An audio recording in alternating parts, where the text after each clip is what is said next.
Hello students and welcome back to my channel math solutions with Rose ma'am. आज की हमारी special class for class 9th के बच्चों के लिए है, जिसमें कि director of education GNCT of Delhi का mid term practice paper mathematics for class 9th जो है वो साइट पे अवेलेबल हो गया है, जिसका मैक्सिमम मार्क्स 80 है और जो टाइम मिलेगा आपको एग्ज़ाम को अटेम्प्ट करने का वो 3 आवर्स रहेगा आपका। ठीक है, तो 9th क्लास के बच्चों के लिए मैथ्स का आज का जो प्रैक्टिस पेपर है हम इसको डिस्कस करने वाले हैं। बेटा ये जो प्रैक्टिस पेपर है आपका ये 3 सेक्शंस में डिवाइड है। टोटल 39 क्वेश्चंस हैं इसमें, ए बी और सी। तो आज की जो वीडियो है वो हमारी पार्ट ए, हम इसको सिर्फ वीडियो ए में समझाएंगे, जो कि वीडियो 1 रहेगी आपकी। तो पार्ट ए पहले हम समझेंगे जिसमें सारे मल्टीपल चॉइस वाले क्वेश्चंस है। उसके बाद पार्ट बी की भी मैं वीडियो अपलोड कर दूंगी साथ के साथ, और पार्ट सी की भी।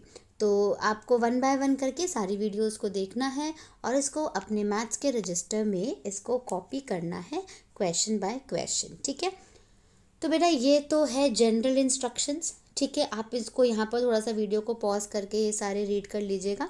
और नॉर्मल हर सैम्पल पेपर में जो है वो बेसिकली सेम होते हैं, तो अगर हम इसको रीड करेंगे तो थोड़ा सा हमारा टाइम जो है वो वेस्ट भी हो सकता है, इसलिए हम डायरेक्ट जो है वो पार्ट ए पे चलते हैं, सेक्शन ए पे, जो कि है पार्ट ए में सेक्शन 1।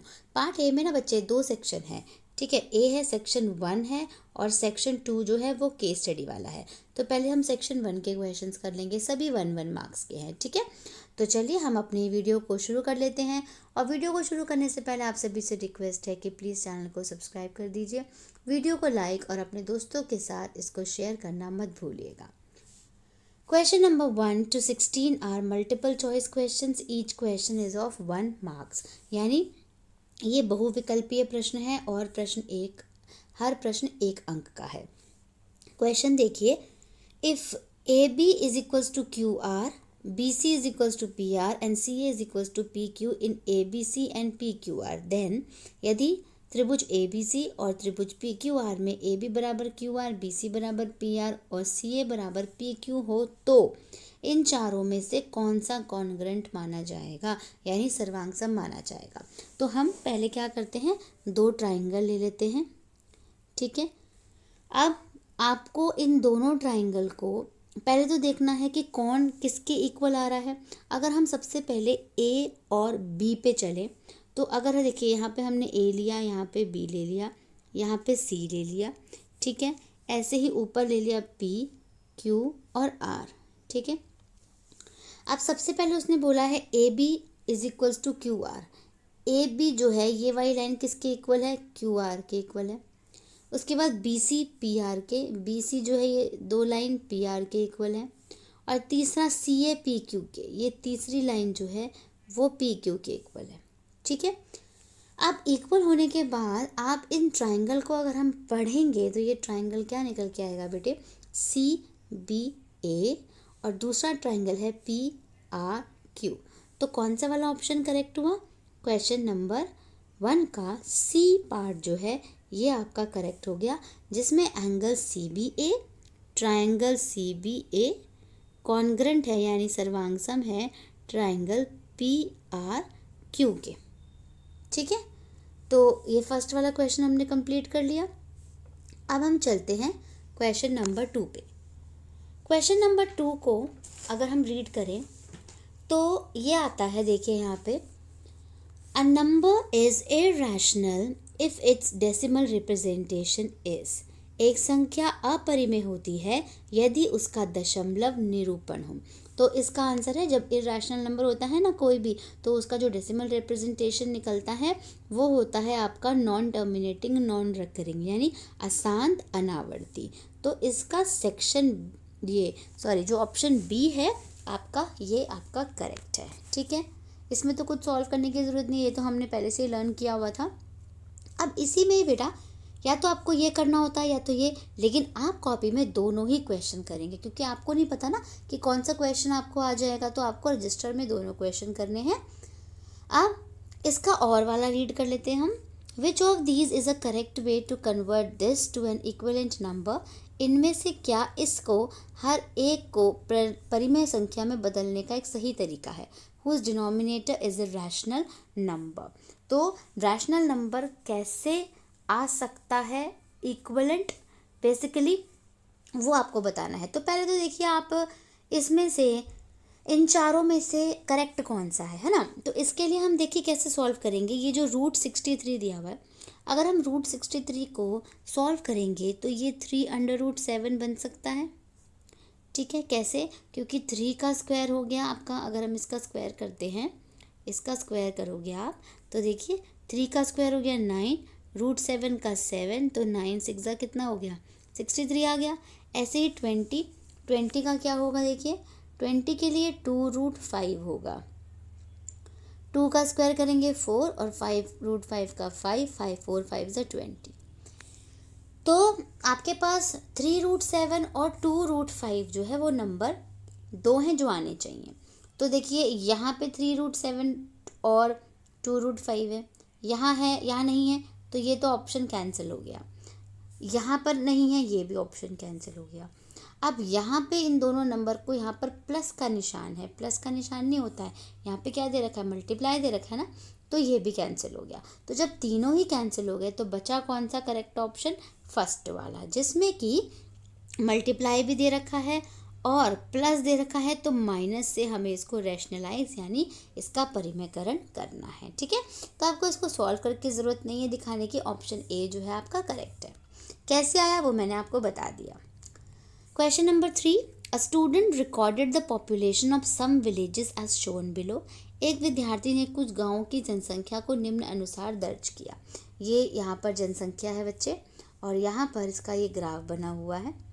अब ग्राफ के अकॉर्डिंगली एक क्वेश्चन आपको दिया हुआ है, which of the following scale was used on the Y axis. निम्नलिखित में कौन सा पैमाना वाई अक्ष पर प्रयोग किया जाएगा। तो देखिए ये ए जो है बेटे, ए यहाँ पर अगर हम देखें तो 450 और बी कितना है 700। तो यहाँ पे अगर हम लिखें 450 और यहाँ पे हम लिख दें 700, तो देखिए 100, 200, 300, 400 और फिर 400 और 500 के बीच में 450, यानी कितने कितने का गैप दे रखा है, 100 का। तो इसका जो सही उत्तर निकलेगा वो निकलेगा ऑप्शन सी, 1 यूनिट यानी 1 इकाई कितने के बराबर है, 100 लोगों के बराबर है। नेक्स्ट ऑप्शन पे आते हैं, नेक्स्ट क्वेश्चन पे, क्वेश्चन नंबर 4। बेटे इसका जो टोटल होगा वो 360 होगा। तो अगर हम सबको प्लस कर दें, क्योंकि वैल्यू निकालनी है एक्स की, एक्स का मान निकालना है, x + 10 + 120 इज इक्वल्स टू कितना बोला मैंने, 360 बोल दिया। ठीक है, x और x मिलके 2x, इन दोनों को मिलाकर 130 इज इक्वल्स टू 360। अब 360 में से 130 माइनस कर दीजिए। ठीक है, और यहाँ पे 2x ही आ गया, तो 2x की जगह 2x is equals to minus करेंगे तो 130 में से 360 में से 130 गया तो 230 बच गया। और x की वैल्यू आप यहाँ से निकालेंगे तो 230 डिवाइडेड बाय कितना हो जाएगा, 2, कट करेंगे तो आ जाएगा 115। तो कौन सा ऑप्शन करेक्ट हो गया बेटा, आपका ऑप्शन नंबर डी जो है वो करेक्ट आपका हो गया यहाँ पर। ठीक है, अब आते हैं हम क्वेश्चन नंबर 6 पे, क्वेश्चन नंबर 5 पे, सॉरी क्वेश्चन नंबर 5 पे। देखिए क्वेश्चन नंबर 5 में आपको ये बोला हुआ है यहाँ पे, Harish places 2 straws forming angles A and B as shown and moves straw N such that the values of B gets 3 times of A। Harish दर्शाए अनुसार कोण A और B बनाते हुए 2 तिनके रखता है तथा तिनके N को इस प्रकार से घुमाता है कि B का मान A का 3 गुना हो जाए। तो B का मान A का 3 गुना हो जाए, यानी B की वैल्यू क्या आ गई, is equals to 3A। How does the value of A change. अगर हम A के वैल्यू की बात करें तो A का जो वैल्यू है वो किस तरीके से चेंज होगा, आपको ये बताना है। तो ऑप्शन में आपके पास है, A पार्ट में A का मान 3 गुना हो जाता है, the value of A triples. Second में है the value of A becomes less than 2B। ए का मान 2b से कम हो जाता है। नेक्स्ट है the value of a becomes more than 2b, ए का मान 2b से ज़्यादा हो जाता है। और लास्ट है the value of a becomes 1/3 times, a का मान 1/3 हो जाता है। तो देखिए बेटा, इसमें हमने क्या देखा यहाँ पे कि जो b की वैल्यू है वो कितनी है, 3 टाइम्स a है, ठीक है। अब इस स्ट्रॉ n को इस तरीके से घुमा करके इसने इस तरीके से ऐसे कर दिया, जहाँ पर जो b है वो बड़ा हो जाएगा और a जो है वो क्या हो जाएगा, आपका छोटा हो जाएगा, ठीक है। अब अगर हम देखें, अगर ये बनेगा क्या, लीनियर पेयर बनेगा, रैखिक युग्म बनेगा, तो a प्लस b कितना होगा, 180 डिग्री होगा, 180 डिग्री हो जाता है लीनियर पेयर, ठीक है। तो अगर हम यहाँ पर देखिए ए की बी की वैल्यू कितनी दे रखी है, 3a दे रखी है, तो a प्लस बी की जगह 3a इज इक्वल्स टू 180 कर दें तो कितना हो जाएगा, 4a इज इक्वल्स टू 180 हो जाएगा। और a की वैल्यू 180 से किसको डिवाइड करेंगे, 4 को डिवाइड करेंगे, तो कितना आंसर आ जाएगा, 45 डिग्री आ जाएगा, ठीक है। अब a की वैल्यू आ गई 45, और अगर हम b की वैल्यू हमें निकालनी है तो 3 से मल्टीप्लाई करेंगे 45 को, ठीक है, तो कितनी आ जाएगी, 135। यानी जब हम a को 3 टाइम्स मल्टीप्लाई करते हैं तो b की वैल्यू निकल जाती है, ठीक है। तो अब हमें ढूंढना है इसमें से हमारा ऑप्शन क्या होगा। a एक बार दोबारा लिखती हूँ मैं, 45 डिग्री आया है, और b जो है वो कितना निकला है हमारा, 135 डिग्री। अब पहला ऑप्शन दे रखा है a का मान 3 गुना हो जाता है वैल्यू ऑफ a ट्रिपल्स, तो जो वैल्यू है वो a की ट्रिपल नहीं है, b की ट्रिपल है, तो ये तो कैंसिल ही हो गया। a का मान 2b से कम हो जाता है, 2b से कम का मतलब है कि जैसे अगर हम b है, जो भी b है उसको अगर हम मल्टीप्लाई करें, ठीक है, 2 से मल्टीप्लाई करें तो उससे कम है ना, तो इसमें एक डाइसी है कि ये करेक्ट हो सकता है। नेक्स्ट है 2b से ज़्यादा, 2b से ज़्यादा तो नहीं हो सकता, ये भी कैंसिल हो गया। और a का मान 1/3 गुना हो जाता है, the value of a becomes 1/3 times. तो वैल्यू की जो ऑफ b, अगर देखिए इसमें ना 2 ऑप्शन है, अगर ये कहता है कि ऑफ b यानी b से 1/3 कम है तो बात ठीक है, तो ऑप्शन डी आपका करेक्ट माना जाएगा। लेकिन अगर आपको कंफर्मेशन चाहिए और आपको समझ नहीं आ रहा है तो आप सिंपल ये भी लिख सकते हैं कि 2b से कम हो जाता है, क्योंकि जो a का मान है वो 2b से कम है, तो इसलिए मैं यहाँ पर ऑप्शन बी जो है इसको करेक्ट कर रही हूँ। लेकिन ऑप्शन डी भी है आपका करेक्ट हो सकता है, लेकिन अगर यहाँ पे स्टेटमेंट लिखी होती ना कि b से 1/3 हो जाता है तो फिर ये वाला ऑप्शन करेक्ट होता है, अदरवाइज ये सारे ऑप्शन को आप करेक्ट कर सकते हो। इसके बाद आते हैं क्वेश्चन नंबर 6 पे। Sum of the rational numbers between 7 and 11 can be expressed in the form m/6 where m belongs to a set of natural numbers, which of the following statement is true। 7 और 11 के बीच की कुछ परिमेय संख्याओं को m/6 के रूप में व्यक्त किया जा सकता है, जहां m प्राकृत संख्याओं के समूह से संबंधित है। निम्नलिखित में से कौन सा तथ्य कथन सत्य है।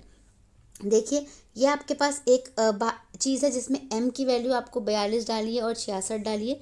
देखिए 42 डालेंगे अपॉन 6 और 66 अपॉन में 6, कट करिए कितना आ गया 7, और कट करेंगे कितना आ जाएगा 11।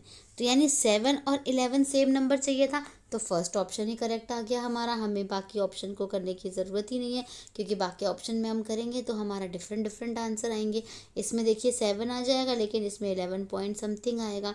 इसमें कितना आ जाएगा, अगर 6 को हम 48 से डिवाइड करें, 48 को 6 से डिवाइड करेंगे तो 8 आ जाएगा, और इसमें 10 आ जाएगा, है ना। तो अलग अलग नंबर आ रहे हैं, इसलिए ऑप्शन ए जो है आपका वो इसके अंदर करेक्ट आ गया। अब चलते हैं बेटा क्वेश्चन नंबर 7 पे। रिधि's work to represent root 27 on a number line is shown. यानी संख्या रेखा पर रूट 27 को निरूपित करने के लिए रिद्धि का कार्य दिखाया गया है। In the number line arc D Q is drawn using O D as the radius. O D जो है वो आपकी त्रिज्या है और डी क्यू जो है वो ये आर्क है। संख्या रेखा में ओ डी को त्रिज्या के रूप में प्रयोग करके चाप डी क्यू खींचा जाता है। लुकिंग एट रिधि's वर्क, रिद्धि का काम देखते हुए Tina and Ajay made following statement. Riddhi के काम को देखकर टीना और अजय ने निम्नलिखित बातें कही। देखिए टीना ने क्या कहा, टीना ने कहा है कि ओ ए जो है ये 5 है, ए बी ये 1 है, और BD ये भी 1 है, ठीक है। और अजय कह रहा है कि OB जो है वो √26 है, ठीक है। और जो AB जो है वो है 1, है ना, AB 1, ये तो सेम ही बात कर रहे हैं दोनों, ठीक है। अब आते हैं हम कि who is correct, only Tina, only Ajay, या बोथ ऑफ देम, या नाइदर ऑफ देम, केवल टीना, केवल अजय, दोनों, या फिर दोनों में से कोई भी नहीं। तो देखिए इसको सॉल्व किस तरीके से करेंगे। यहाँ पर ये 5 दिया हुआ है ना, 5, तो 5 का हमें स्क्वायर कर लेना है, ठीक है। यानी अगर हम जब OB स्क्वायर की वैल्यू निकालेंगे तो OB स्क्वायर हमारा होगा OA square plus AB square हो जाएगा। OA स्क्वायर है हमारे पास 5 का स्क्वायर, AB है हमारे पास 1 का, 5 करेंगे कितना आएगा 25, और 1 करेंगे कितना आ जाएगा 1 का 1, तो कितना हो गया 26। OB की वैल्यू, OB स्क्वायर की वैल्यू हो गई 26, और अगर हम OB की वैल्यू रखें यहाँ पर तो वो क्या निकल कर आएगी, OB की वैल्यू जो है वो आ जाएगी आपकी √26 आ जाएगी, ठीक है। इसके बाद अब OB की वैल्यू √26 आ गई, तो ये तो बात अजय ने भी कही है, सही है, ठीक है। लेकिन ये 1 अगर हम अजय का देखें तो 26 और 1 तो 27 हो जाएगा, तो उसको अभी छोड़ दीजिए, अभी टीना का भी हम सिर्फ टीना के लिए देख रहे हैं। तो इसके बाद अब अगर हमें जो वैल्यू निकालनी है वो देखिए किस तरीके से निकालनी है। जब हमें बड़ी की वैल्यू निकालनी है तो बड़ी के लिए आपको 27 की बात कर रहा है ना वो, तो अगर आप यहाँ पर देखें जो OB है, OB की जो वैल्यू है OB इज इक्वल्स टू, ठीक है। अब यहाँ पर ये आपका 26 आ गया, तो 26 और 1 ये हो गया आपका 26 अंडर रूट, और ये क्या था आपका 1। तो टीना जो है वो बेसिकली आपकी बात बिल्कुल सही कह रही है। क्यों सही कह रही है, क्योंकि BOA जो है ये आपका 5 का और 1 का स्क्वायर बन करके ये आपका √26 ये बना रहा है, ठीक है। तो इसका आंसर जो है वो करेक्ट है ओनली टीना, यानी A ऑप्शन जो है वो इसका करेक्ट हो जाता है। इसके बाद चलते हैं बेटा हम क्वेश्चन नंबर 8 पे। क्वेश्चन नंबर 8 में देखिए x और y की वैल्यू दे रखी है, आपको लीनियर इक्वेशन में डालनी है। तो सब में डाल करके देखेंगे, तो सब में डाल करके देखेंगे तो जैसे पहली वाली है तो पहली वाली में देखिए 1 - 1 इज इक्वल्स टू 2 आ जाएगा, तो ये तो हो ही नहीं सकता, कैंसिल हो गया ये। इसमें डाल के देखेंगे तो 2 1 -1 यानी +1 इज इक्वल्स टू 4, ये भी सेटिस्फाई नहीं हो रहा। तीसरे वाले में डाल के देखेंगे तो 1 - फिर -1 इज इक्वल्स टू 2, ये आपका सेटिस्फाई हो जाता है, हो गया ना। यानी ऑप्शन बी जो है वो आपका करेक्ट है। सॉल्यूशन भी करके दिखाइएगा। इसके बाद इसके और का क्वेश्चन है, आपको बताना है y का कोफिशिएंट, y का गुणांक बताना है। तो पहले हमने इक्वेशन को सॉल्व करा, 5 2 = 10y -5 चौक 20 +3x -4y -7, 10y और 4y में से माइनस कर दीजिए, कितना आ जाएगा 6y। तो y का कोफिशिएंट यानी गुणांक कितना हो गया 6, ऑप्शन बी आपका करेक्ट आ गया। अब चलते हैं हम क्वेश्चन नंबर 9 पे। 2 points having same ordinates but different abscissa लाए, समान कोटि वाले लेकिन भिन्न भुज वाले 2 बिंदु स्थित हैं। यानी ऑर्डिनेट जो है वो सेम होगा लेकिन जो एब्सिसा है वो अलग होगी। यानी एब्सिसा जो होता है वो होता है हमारी एक्स अक्ष, एक्स एक्सिस, और ऑर्डिनेट होता है वो वाई अक्ष होता है, वाई एक्सिस। अगर हम इसका ग्राफ बनाएं बेटा तो इसके ग्राफ में देखिए ये एक्स वाली लाइन हो जाती है, ये वाई लाइन हो जाती है। अगर वो बोल रहा है वाई हमारा सेम रहे, ठीक है, तो वाई को सपोज यहाँ पे 1 है 2 है 3 है, यहाँ पे भी 1 2 3 -1 -2 -3। अब अगर मैं एक लाइन यहाँ पर पैरेलल बना दूँ, इसके एक्स एक्सिस के पैरेलल बना दूँ, जिसमें y तो देखिए हमारा सेम रहेगा लेकिन x जो है यहाँ पे -3 है, -2 है, फिर -1, फिर 1, फिर 2, फिर 3, अलग अलग हो रहा है ना। इसका मतलब जो लाइन है वो किसके पैरेलल बन गई, x एक्सिस के पैरेलल बन गई।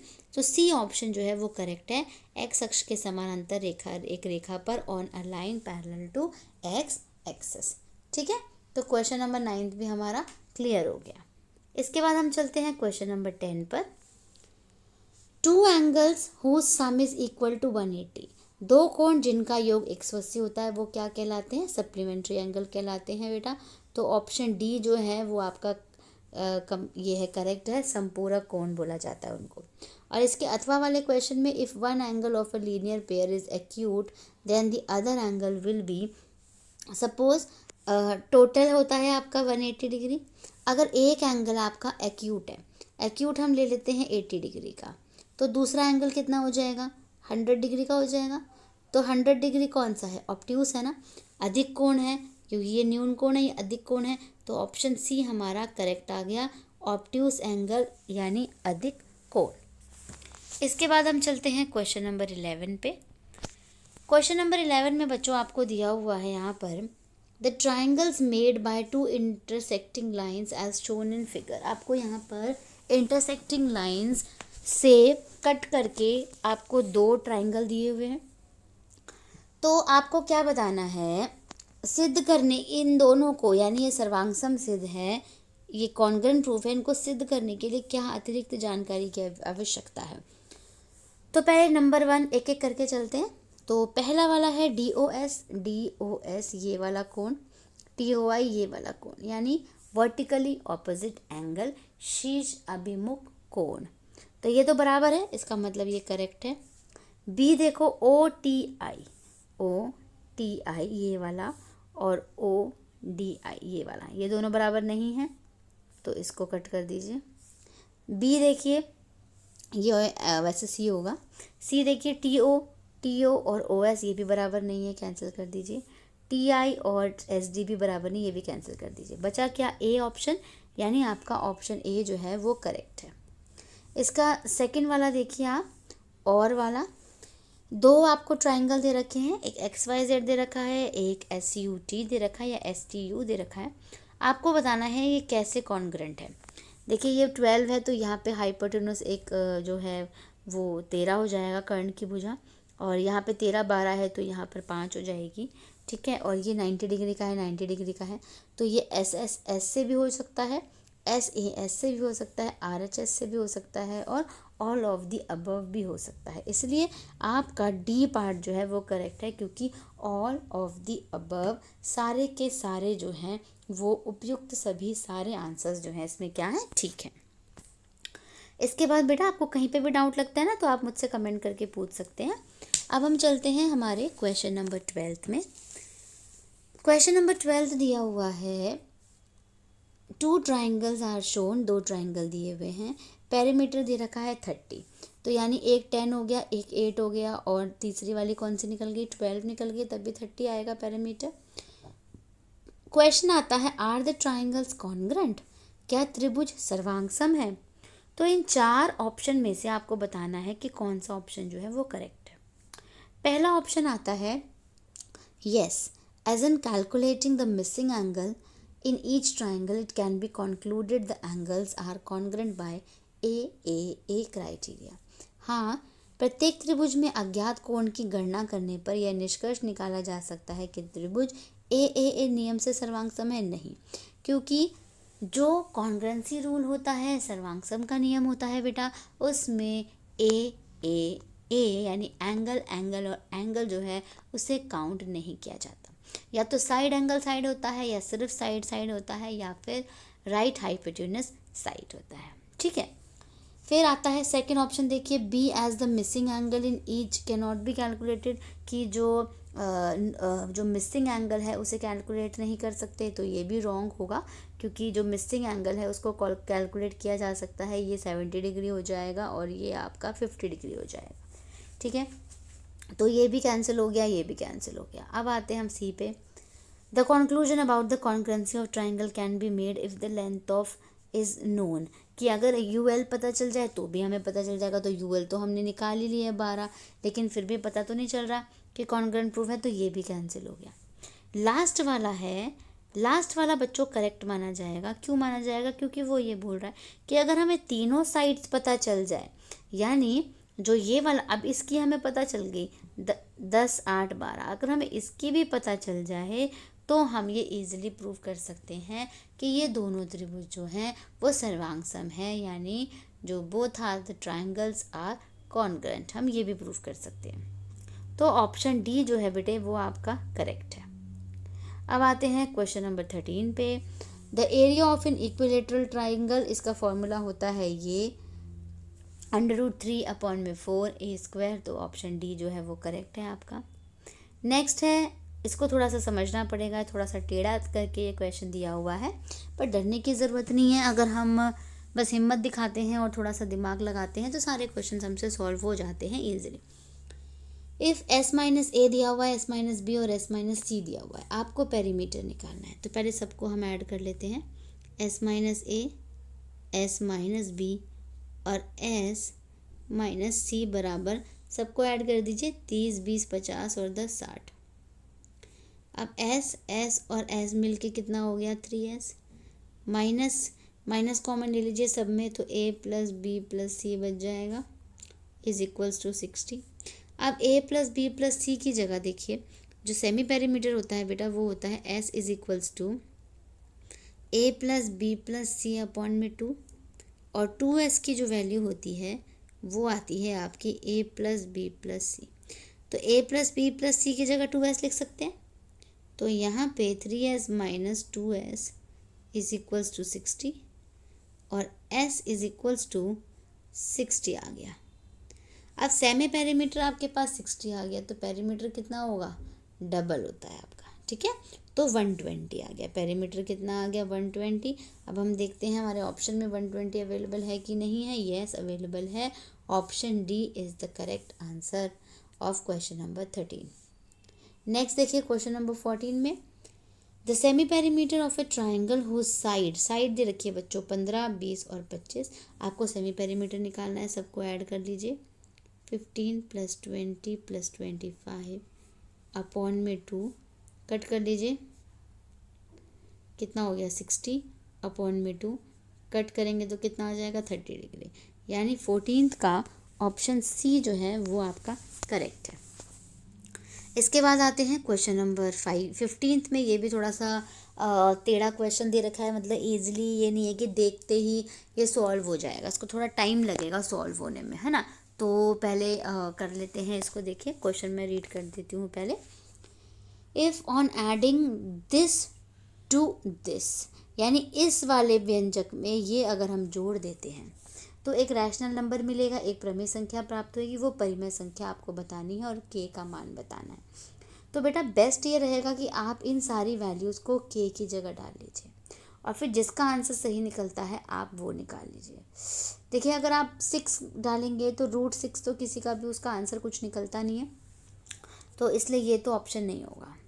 अगर आप 12 डालेंगे तो 12 भी अंडर रूट, बेसिकली अगर हम 12 का निकालें तो 2√3 होगा, तो यहाँ पे तो √2 दिया हुआ है, तो ये भी हमारा सॉल्व नहीं हो पाएगा। अगर हम 36 डालेंगे तो 36 तो 6 का स्क्वायर होता है, तभी भी √2 बच जाएगा। हम 18 डालते हैं, 18 डाल के देखते हैं। क्वेश्चन है हमारे पास 2 √k - 1 + √8 - 8 √2। देखिए k की जगह 18 डालना है आपको, -1 प्लस इसकी जगह हम 2 √2 लिख सकते हैं, ये तो हम सेम ही लिखेंगे। अब 2 और √18 की जगह हम क्या लिख सकते हैं, अगर हम अंडर रूट की जो बात करें वो 3 √2 लिख सकते हैं, -1 प्लस, नहीं ये माइनस हो जाएगा, 8 में से 2 माइनस किया 6 √2, मल्टीप्लाई कर लीजिए इसको, ये भी हो गया आपका 6 √2 - 2 -6 √2 हो गया, ठीक है। अब k - 1 था बेसिकली यहाँ पर, तो इन दोनों को हमने, ये 1 + 1 -1 कैंसिल हो गया, आपका आंसर आ गया -2, यानी आपका ऑप्शन सी जो है वो आपका ऑप्शन करेक्ट ऑप्शन है, ऑप्शन सी। नेक्स्ट क्वेश्चन पे आते हैं, क्वेश्चन नंबर 16 पे बेटा। 16 पे आपको यहाँ पर एक हिस्टोग्राम दिया हुआ है, यानी आयत चित्र दिया हुआ है। आयत चित्र के बाद आपको यहाँ पर ये 4 ऑप्शंस दिए हुए हैं और इन चारों में से कोई एक ऑप्शन जो है वो क्या है, बिल्कुल करेक्ट है। तो हम देखते हैं कि हमारा कौन सा वाला ऑप्शन जो है वो करेक्ट आ रहा है।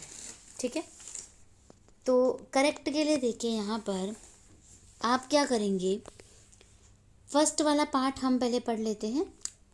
जो इसका बेसिकली अगर आप पढ़िए, देखिए there were about 80 to 90 visitors for 12 days, यानी संग्रहालय में 12 दिनों के लिए लगभग 80 से 90 आगंतुक थे। आगंतुक यानी गेस्ट विजिटर्स।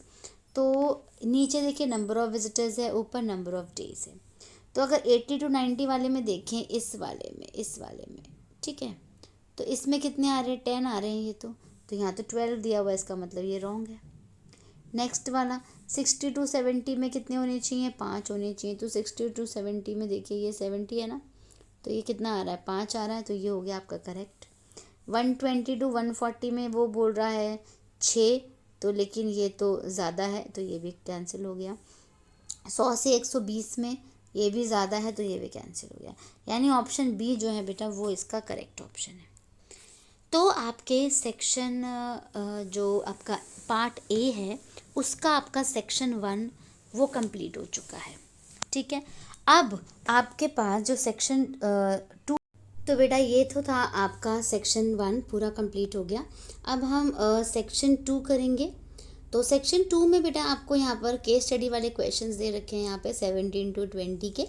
ठीक है, जिसमें से 5 सब पार्ट्स हैं और आपको 4 सब पार्ट्स जो है वो अटेम्प्ट करने हैं। तो सेक्शन 2 जो है वो हमारी वीडियो आएगी आपकी पार्ट 2 वीडियो, उसमें मैं इसको डिस्कस करूँगी। तो पहले आप पार्ट 1 ये वाली वीडियो देख लीजिए और इसके सारे क्वेश्चंस कर लीजिए, और उसके बाद हम मिलते हैं हमारी पार्ट 2 वीडियो में, जिसमें हम सेक्शन 2 जो है वो डिस्कस करेंगे। और उसके बाद हमारा सेक्शन 2 के बाद देखिए सेक्शन 2 के क्वेश्चंस हैं, और उसके बाद यहाँ पर पार्ट बी भी है, और फिर उसके बाद पार्ट सी भी है। ठीक है, तो चलिए बेटा फिर मिलेंगे हम पार्ट 2 वाली वीडियो में। इसके लिए थैंक यू सो मच, आपने पूरी वीडियो देखी मेरी। Thanks a lot for watching my video. फिर मिलेंगे नई वीडियो में नए टॉपिक के साथ। Thank you students.